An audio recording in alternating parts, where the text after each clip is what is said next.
datangnya Ineos bisa jadi juga datangnya pelatih baru kan. Pelatih baru kan sekarang kan pelatih berarti Ten Hag dipecat loh.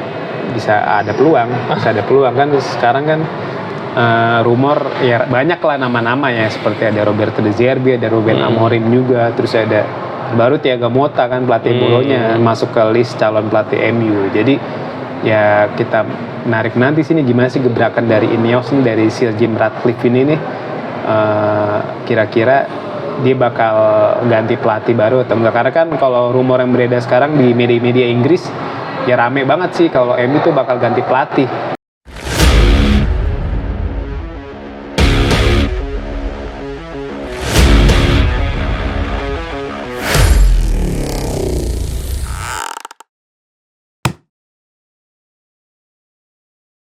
Nah ini menarik nih, harapannya bisa lebih baik daripada musim ini. Apa yang harus dilakukan MU supaya bisa lebih baik di musim depan? Ya pasti manajemen baru yang minoritas ini 25% bisa awalnya pasti segera menelaah nih, maksudnya apa sih yang salah di tubuh MU gitu kan.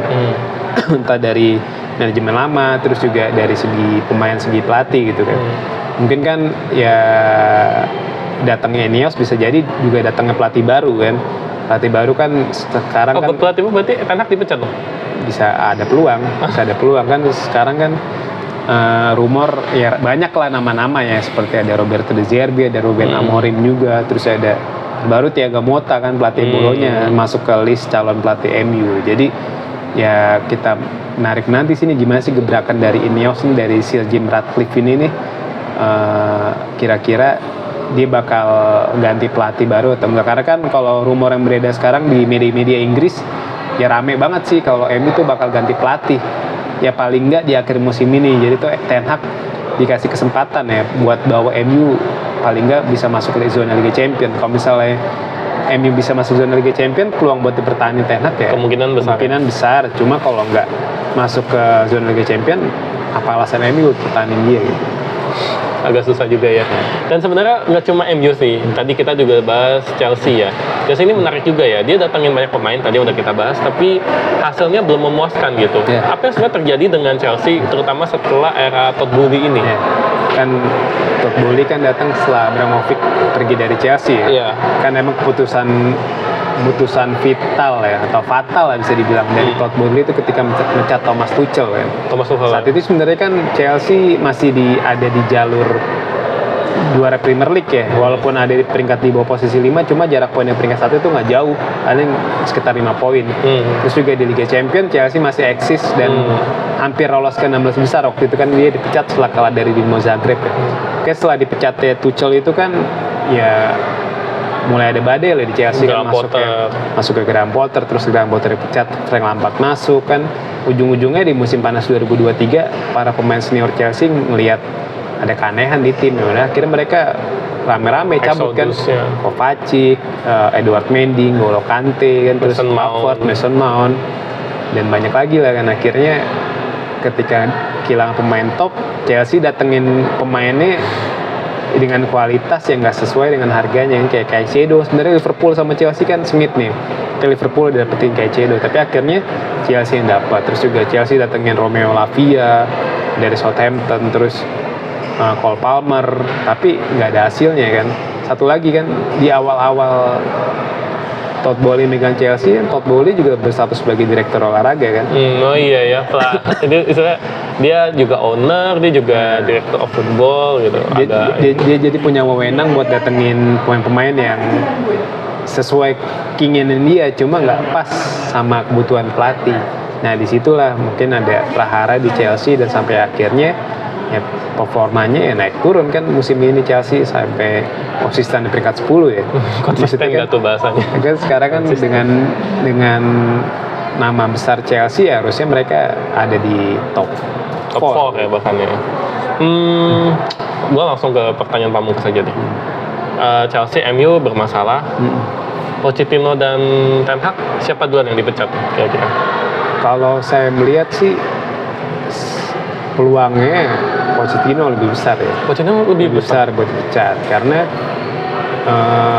dia nggak bisa, apalagi semenjak kalah dari Liverpool di final Piala Liga Inggris kan, desakan buat pecat Pochettino itu besar banget karena kan ya Pochettino dinilai dia nggak bisa milih pemain didatengin nggak bisa dongkrak performa Chelsea. Kan Nicholas Jackson kan lebih sering buang peluang ketimbang cetak gol. Terus juga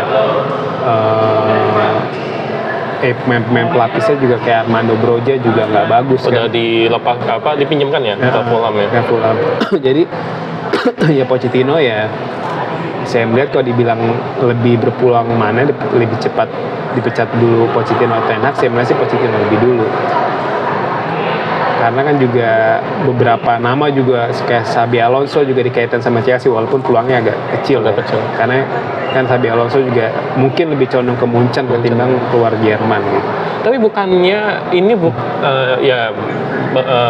sebagai devil advocate ya misalnya coba membela Pochettino. Bukannya ini sebenarnya bukan salah Pochettino. Maksudnya ini kan pemain juga bukan pilihannya dia gitu. Dia datang udah harus langsung meramu tim yang sebenarnya juga ini tim baru jatuhnya dan waktu kurang 1 tahun juga agak susah melihat tim menilai tim ini harus kompak secara chemistry gitu. Ya, cuma kan di industri sepak bola ini dituntut kecepatan cepat kan apalagi kan Chelsea udah ngeluarin duit tuh nggak sedikit kan. Banyak, di bursa transfer musim ini tuh ya lebih dari 3 triliun mereka keluar uang kan. Jadi yang pasti Todd Boehly juga sebagai pengusaha nggak mau nunggu lama gitu. Dia pasti pengen proses yang instan apalagi kan dia di Amerika juga punya klub baseball, softball ya, dan itu American football ya, dan itu sukses kan dan pasti Todd Boehly pengen kesuksesan itu nular ke Chelsea. Kalau misalnya Pochettino masih terus-terusan begini, jadi pasti melihat alternatif lain kan, maksudnya sosok pelatih lain yang mungkin bisa dongkrak performa Chelsea kan. Bukan nggak mungkin Todd Boehly ngambil pelatih Brighton lagi kan kayak De Zerbi lagi yang sekarang lagi rame kan, diincer AC Milan juga, terus juga diincer ya Liverpool juga kan sempat ngincer dia juga.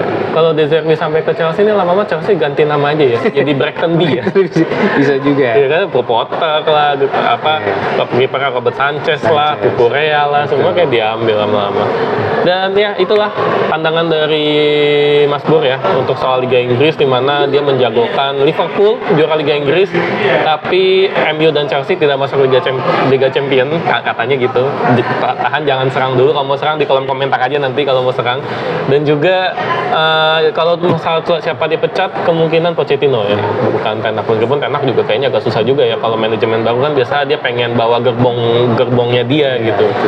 Jadi itu aja pembahasan soal Liga Inggris. Mungkin sampai jumpa ketemu lagi di pembahasan mungkin Liga Spanyol ini Mas Bur ini juga ahli Liga Estonia, jadi mungkin kita bisa undang juga nanti kalau bahas Liga Estonia. Dan itu aja akhir kata. Thank you Mas. Siap Mas. Thank you.